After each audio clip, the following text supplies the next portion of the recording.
Hello, everybody. How are you? Glad to see you here. Everybody in the crowd, come on over. We're going to have the best session going right now. This is a panel discussion for We Power Tech, which is our diversity and inclusion program at AWS. So first, just a little bit about what that program is and what we're trying to do before we get started on the conversation. A few years ago, we launched this program called We Power Tech, actually just a little over a year ago. And the intent really is for us to help expand opportunity in technology to every smart and creative person who would like to contribute to technology. Really to try to broaden the talent pool and to help to engage and support those who are in the talent pool, women, people from underrepresented communities, those with disabilities, so all of those who sort of don't find themselves being the typical IT person. And also to support those who are allies and help organizations and professionals to better support all of those in their midst. So that's kind of what the We Power Tech program is about. It really is about broadening opportunity, and we run everything all the way from training programs for kids and teens up through a speakers bureau for executives and everything in between. So today I'm here with some of our favorite folks here in the Australia and New Zealand region, as well as internationally, to talk about some of our experiences in technology. And we definitely want to have this be an open forum, and we welcome your comments and questions also. So let's start out. I'm going to let each of the panelists talk about kind of what brought you guys into technology and what excites you today. Great. Hi, everybody. How are you doing? All right. I'm Lynn Langett, and as you can tell by my accent, I am visiting Australia. I am actually doing work here with Dr. Dennis Bauer and her team at CSIRO. That's what brought me over here. So it's really exciting work, and if you want to get any details from my perspective after this panel, I'll be around and I'll be happy to talk about it. So I'm a mid-career tech person. I had a business career prior to coming into tech, and the event that caused me to learn how to code was surprising and unique to me being a woman. It was a difficult pregnancy. I had a bed rest for my pregnancy, and during that time I taught myself how to code, and when my daughter was born, I made my first project, which was a website featuring my baby. And that was 20 years ago. So that's how I got into it. Hi, good afternoon. My name is Aileen Gemma Smith, and welcome everybody. Thank you for joining us. The way that I got into tech is because I like learning and I like figuring things out, and I never get bored with doing that. I actually originally graduated from university as an English major, but now I run a business intelligence and data analytics company, so definitely kind of a non-traditional career path. I've done everything from work as an allied healthcare consultant. I was a board-certified lactation consultant when I lived in Japan. I've worked at Newsweek. I've worked at Financial Times Search, and I founded my own company 6 years ago basically because I was frustrated that there were problems that I felt needed to be solved and nobody was working on them because they were kind of hard data problems, and I really experienced the data divide firsthand in my hometown, so that's kind of what drove me into doing it, and really love all the learning that's going on. So thank you and welcome. Hi everyone, my name is Manny. I fell into tech by accident. My dad is an engineer, my mom is a chemist. And if you grow up in an Asian household, when you're studying, you have three choices. You can become a doctor, you can become an engineer, or you can be the family disgrace. And so I was actually heading into medicine when I felt like I really couldn't handle the gunk. I'm vegetarian, and we had to dice and slice a lot of pigs' hearts and cows' valves and all sorts of things. And as I was studying, I happened to work for a doctor. It was a travel medicine clinic. And I had to do a lot of patient records, everything that involved computers, which 15, 20 years ago was new to a lot of people.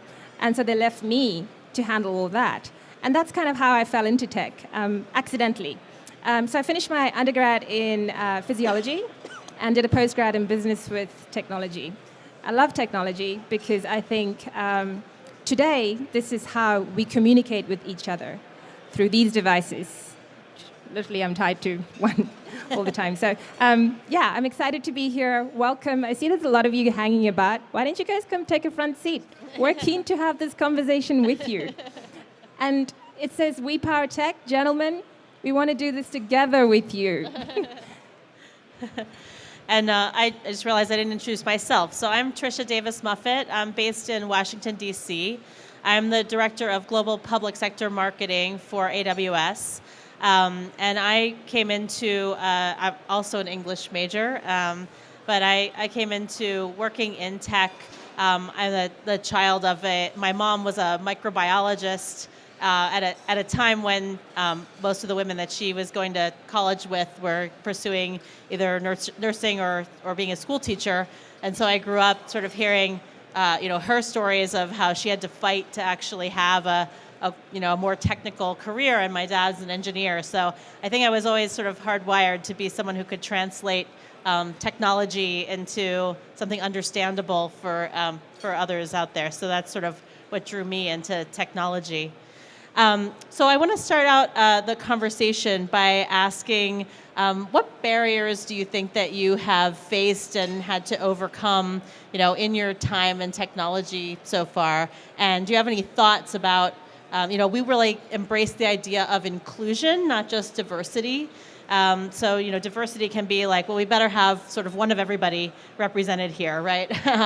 And inclusion is a little more about creating a culture where people come in and they don't feel excluded, right? They feel like they belong and that they can contribute and that we value the contributions of others. So I'm really interested to hear any stories that you have about where you have faced barriers or had to overcome things, and any thoughts that you have about how we can further the idea of inclusion.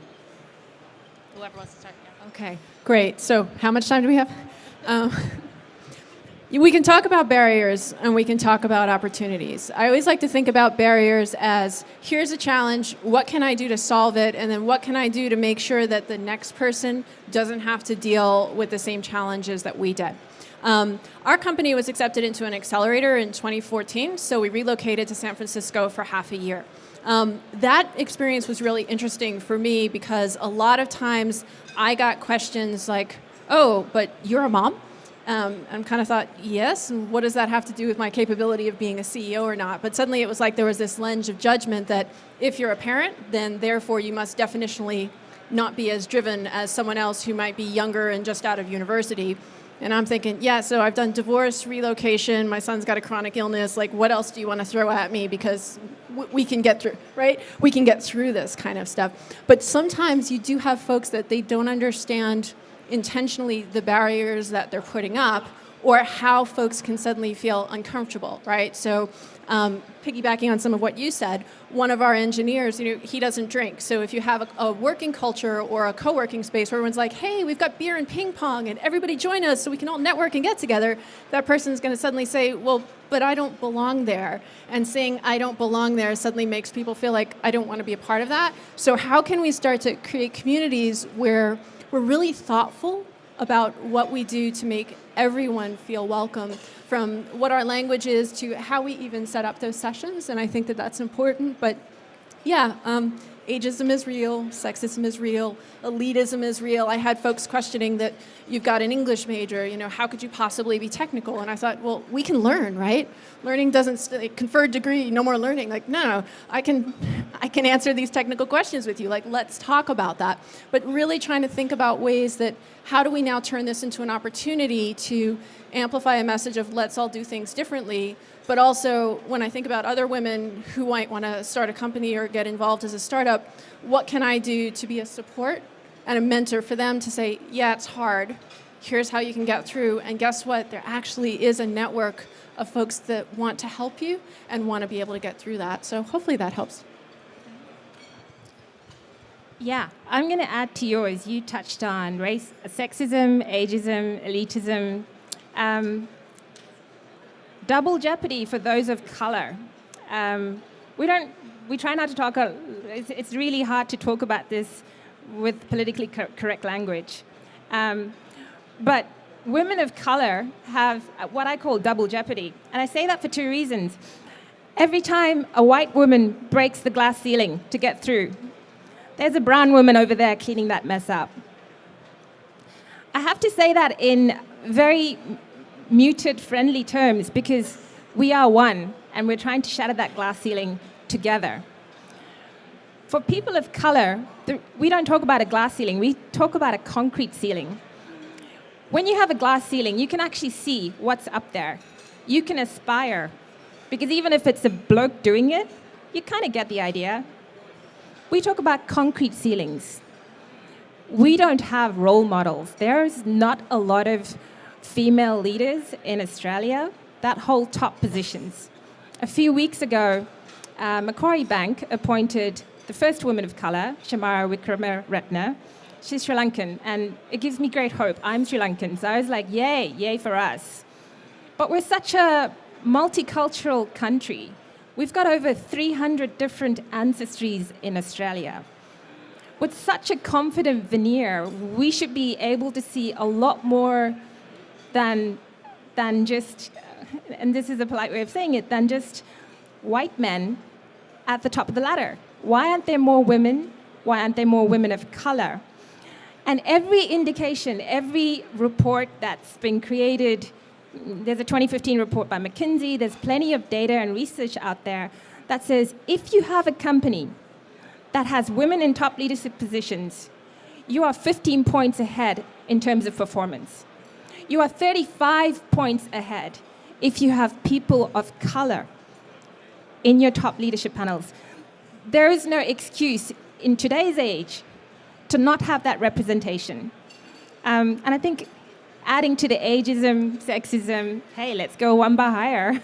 Let's add people of color to the conversation. It's about time, Australia.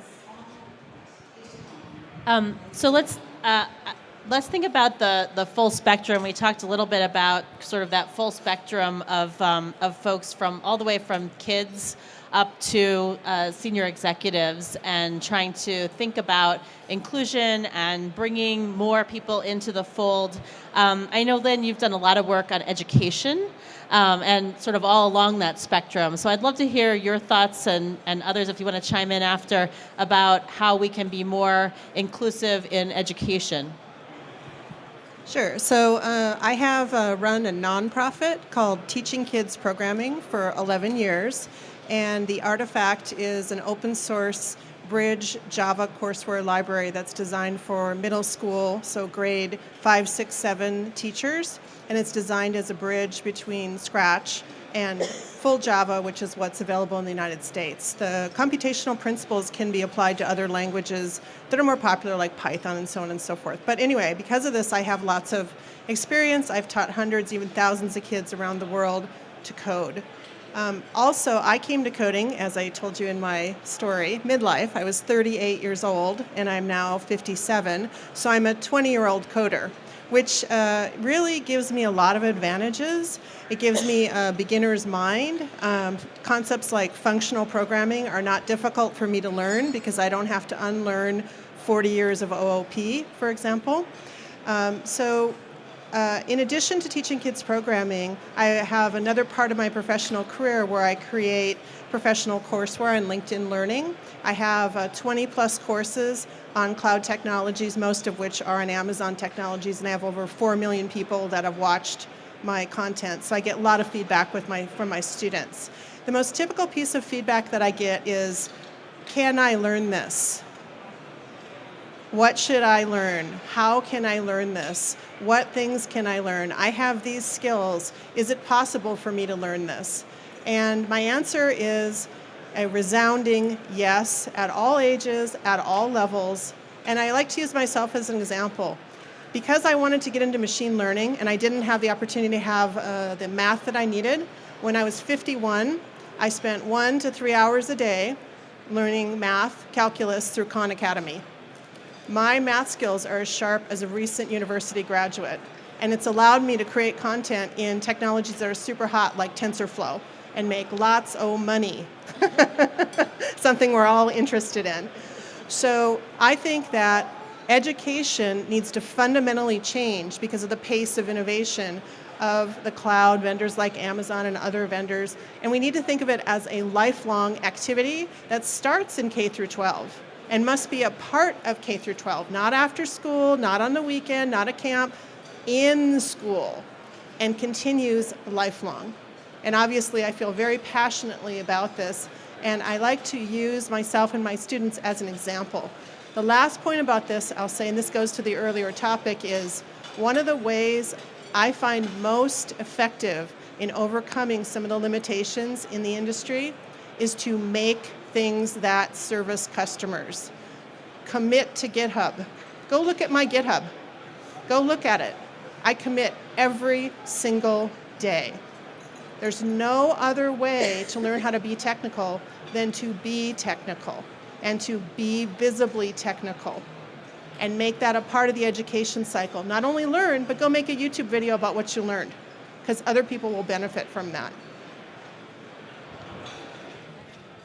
So if I may add, reach out to high school students.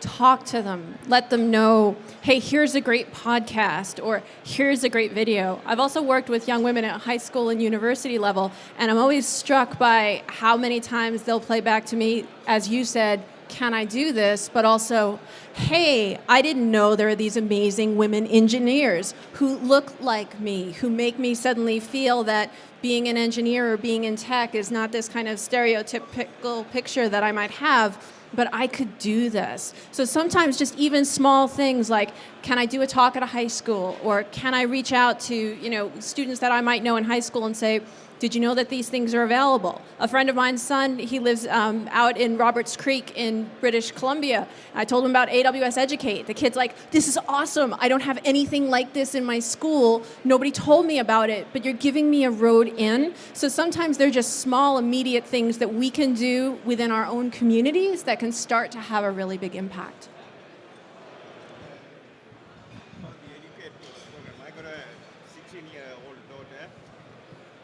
So, just to introduce to technology, she's got a work experience program with the Department of Human Service. But to get into AWS Educate, what kind of? Yeah. So the question is about how students can get into AWS Educate. And in most countries around the world, it's available to any student who's 14 years old or above. In a few countries, it's a little bit older, but most places in the world, it's 14 and above. And you just have to be a verified student at a school, so ideally using their student email address. And so it doesn't even have, the school doesn't have to do anything. The student just has to have an email address through the school. If not, there are a few other steps that they have to take if they don't have a school email address, but it's still possible for any student 14 and above all the way through, university, or for people returning, maybe taking a community college class or something like that who has a university email address, and it doesn't even require a credit card anymore. We eliminated that requirement, so people can get student accounts where all they have to do is have that email address and apply at AWS Educate, and it's completely free. And there are pathways that students can use to show that they have learned certain concepts. They get badged, and there are pathways they can go through, and then they have some actual work product that they can show when they want to go get internships and things like that. One thing that struck me in these both of the comment, or actually a bunch of the comments, is the confidence gap, right? And I think we hear a lot about women and people of color sort of holding themselves to a higher standard before they'll try something. Saying, well, I have to have all the qualifications before I'll put myself out there for this. I'm interested in your thoughts on how you've overcome some of those, if you've ever experienced those confidence gaps, and then also, if it's relevant, the role of a mentor that you've had in your careers. I have a really short thing here. This is a very actionable thing, so listen up. I have a lot of people come to me and say, we really want to have women, people of color apply, but no one applies. What can we do? What can we do? This is a very simple thing that you can do. make the non-essential job qualifications market as optional. Put the word optional. Because what happens is women, people of color, think they have to meet 80% of the qualifications before they'll apply. This is not typically the case with men. They'll meet about 20 or 30%. I mean, there are always exceptions to this, but I have worked with companies in Silicon Valley who have actually done this. They've just added the word optional, and they have substantially increased their potential employee pool. So one of the most striking things that student feedback ever came to me was this fellow that I worked with. His name was Dwayne, and he said, "You really think I could be somebody?" And that just kind of both humbled me and broke my heart, because he didn't believe in himself and nobody told him, but you have these skills, you have these talents. So I think it's really important that we reinforce, yes, you can. Yes, there are people that will support you. I think in working with youth, giving them the opportunity to quickly fail and try things out, right, is super, super important. For me, on a personal level, I wanted to win and I wanted to succeed more than I was willing to be afraid. And that was kind of like the net of it. But what I found, again, in working with youth is there is this huge confidence gap where you'll have this, and I saw this, I was coaching as a speech and debate, my high school alma mater speech and debate team, tremendously competent, prepared young women, and they're saying, well, but I don't want to debate that bill because that guy's like 6 inches taller than me and he's going to speak louder than me and he's 2 years older than me. And I'm like, yeah, but you're more prepared than him. So let's go through this and let's kind of walk through, like, what are you afraid of? And, you know, the more that you can inspire that tenacity in youth and saying, yes, you can, and I believe in you and I think you can do this, sometimes that's the little nudge that they need to really see that they can belong, but absolutely also saying you don't have to have 12 years experience in X, Y, and Z can be really important. I was thinking about this as you asked the question, because I was like, oh, this is a lot also to do with how you're raised. And I think there's probably cultural differences. I can't speak for everyone, but in the Asian culture, when you grow up as a little girl, and even today, you're taught to be a nice girl. And maybe it's not just Asian cultures, maybe it's Anglo cultures too. Nice girls don't argue. Nice girls are not obstinate, they don't hold on to their viewpoints. It's not that we're taught to be submissive or meek, but I think what happens is when you're growing up, you're not exposed to robust debate, because the cultural difference is, the way I've seen it, in Anglo cultures, you're taught to be independent very young, very soon. In Asian cultures, you're taught to be interdependent. Consensus is always through a shared group. There's a lot more collaborative debate. You don't just get to have a viewpoint and say what you want to say. You have to respect your elders. You know, I think there's this like cultural difference which comes into play as we grow up. And as we grow up, then we've got to have role models. I look at other women and think, hey, she can do that. I'm looking at a gentleman at the back there who I used to work for, and he's got daughters of his own. Role models can be dads. My dad was a fantastic role model. Moms, other working moms. I think it starts young. I think, you learn how to be confident young. And if you're not from an Australian background, then you've got to learn two things. You've got to learn multiple things. But I like what you're saying about, yes, you can. I know it's the Obama cry, which I'm also a fan of. So I'm like, yes, we can. Maybe we should just make that a girl cry. Yes, we can. There is no capabilities gap, and we can overcome this confidence gap just because, if they can do it, if the guys can do it, we can. And there was a study, Tricia, I don't know who did this study, but there was some research that looked at little girls in high schools.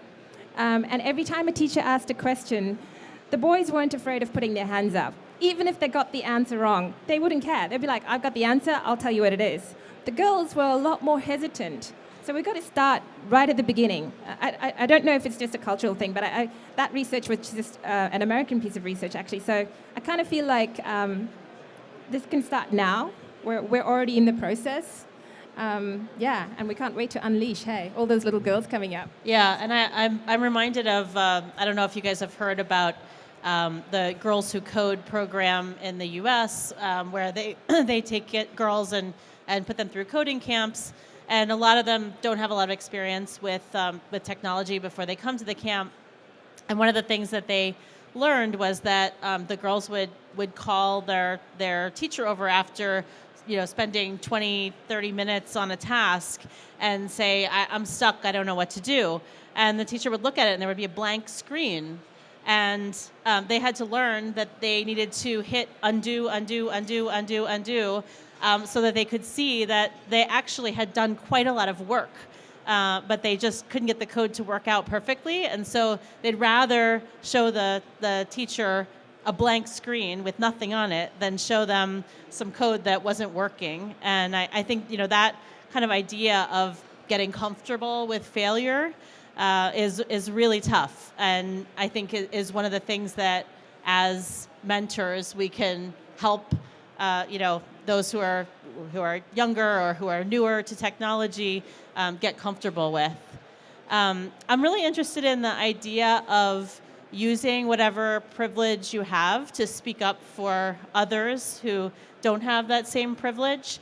I think about my own experience where I have had some of the best mentors I've had have actually been men, because they were men who were willing to kind of speak up for me and to use the privilege that they had. And I think I learned from that then I should be speaking up for others who I saw didn't have the privilege or the wherewithal to do it. I had one experience where I was the only woman on a senior leadership team in a very traditional U.S. defense company, and there were two of us women, and I watched as the men were encouraged to really sort of shout at each other and in the boardroom to debate topics. And when the other woman on the team tried to engage in that, I watched her being dismissed. I think that the men saw her as kind of, like their mother or their wife kind of, grousing at them. And I held back, but I had a good enough relationship with the president of the company that then I pulled him aside later and I said, this doesn't work, what you're doing here. You are shutting down debate. Because it wasn't just the woman, it was also, there were a few others who just were not comfortable debating, and so they were losing part of the conversation. It was only the men who were comfortable sort of shouting at each other in the boardroom who were able to engage. And this president, he had really not noticed that. And he had daughters of his own, and he thought, yeah, actually, I guess what I'm doing is maybe not great. And so he sort of encouraged, okay, listen, we can disagree, but we're not going to shout at each other anymore. Like, we need to take it down a notch. And I think we came to better decisions after that. But I'm interested if any of you have had experience of either, using your privilege for somebody else or having someone do that for you. I'll take an unexpected approach here. I'm going to use my privilege of this forum to talk about something that's unexpected, and it relates to education. So I met a woman in Melbourne. Her name is Dr. Linda Mciver. You all should know her. She's a PhD in computer science from Monash University, and she most recently was a grade 10 comp sci teacher in John Monash High School.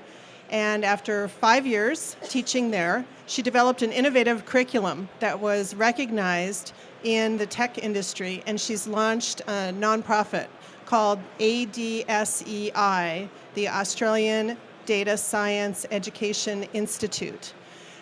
She and other teachers that I've had the privilege of connecting with are really a key to us reaching our students, including our students in the new world of technology. It's an illusion that we alone can reach the students. We have to reach out to our teachers.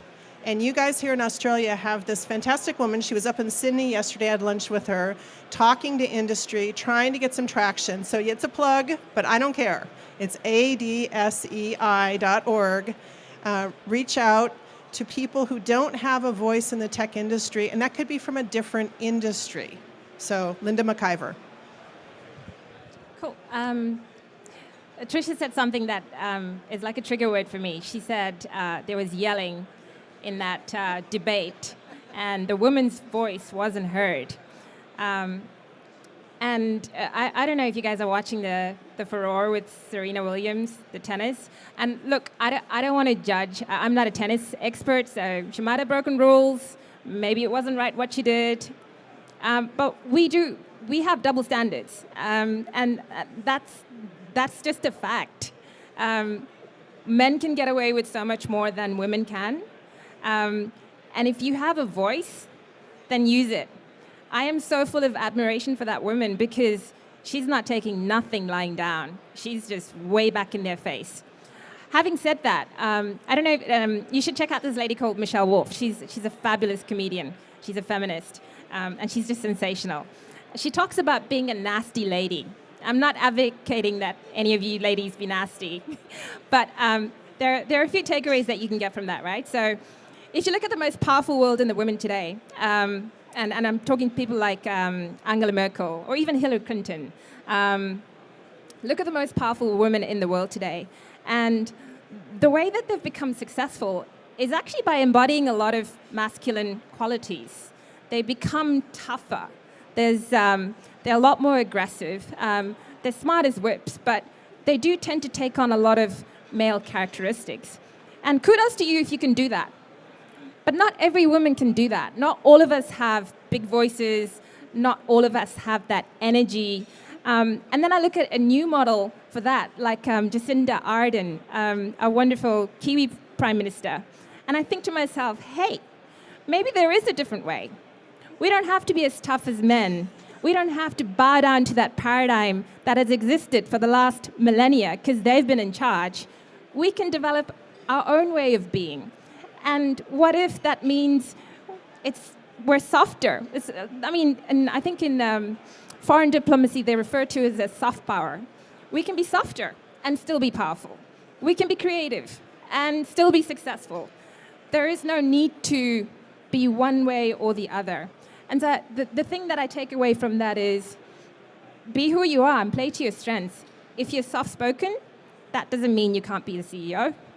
And if you've got the gumption to be loud and bossy and throw your fist on the table and, slam a few doors, that works for you, do that.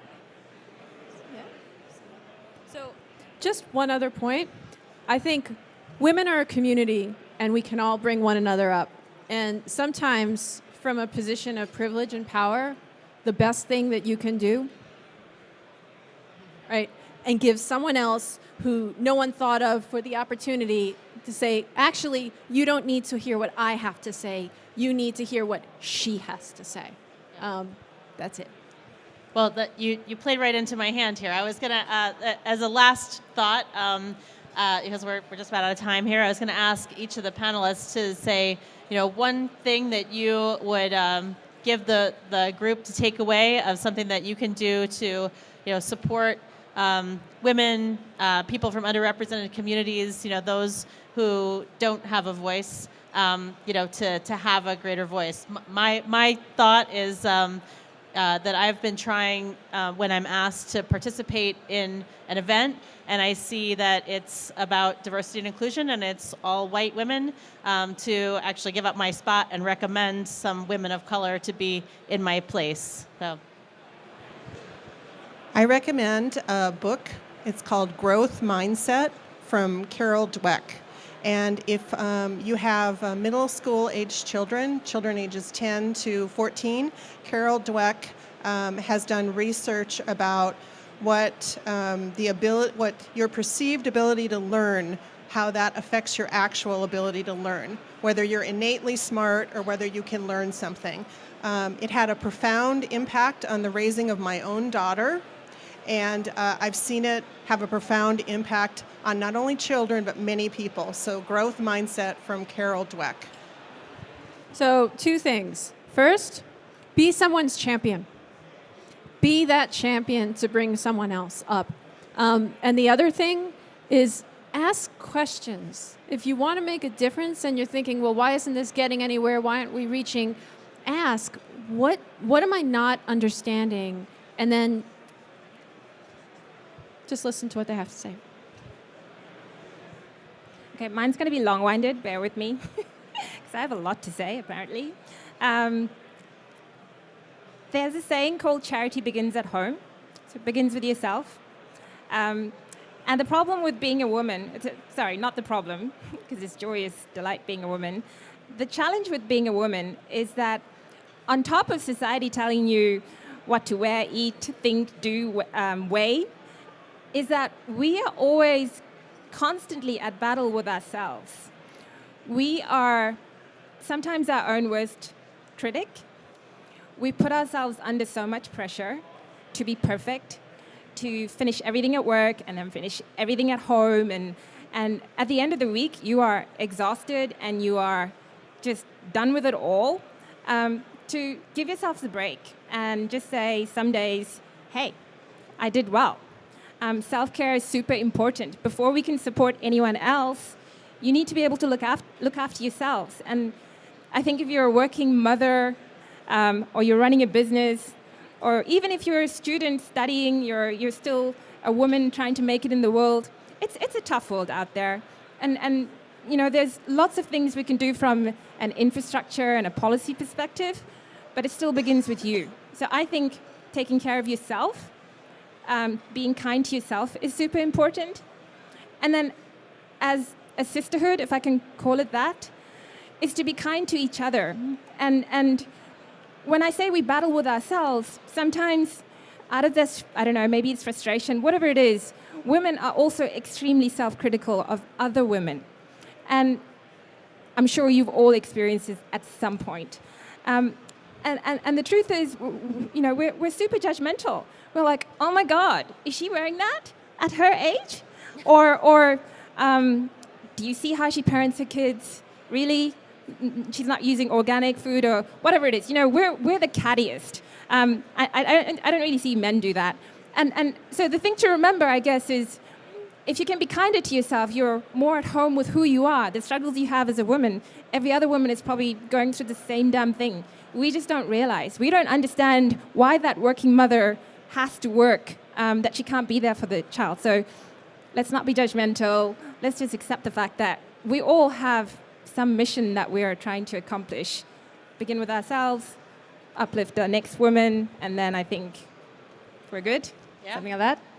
All right, so takeaway, be kind to yourselves, help somebody else, growth mindset, and go out there and build.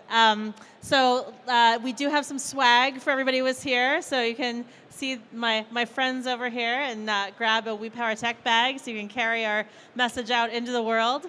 And let's have a round of applause for our panelists. Thank you.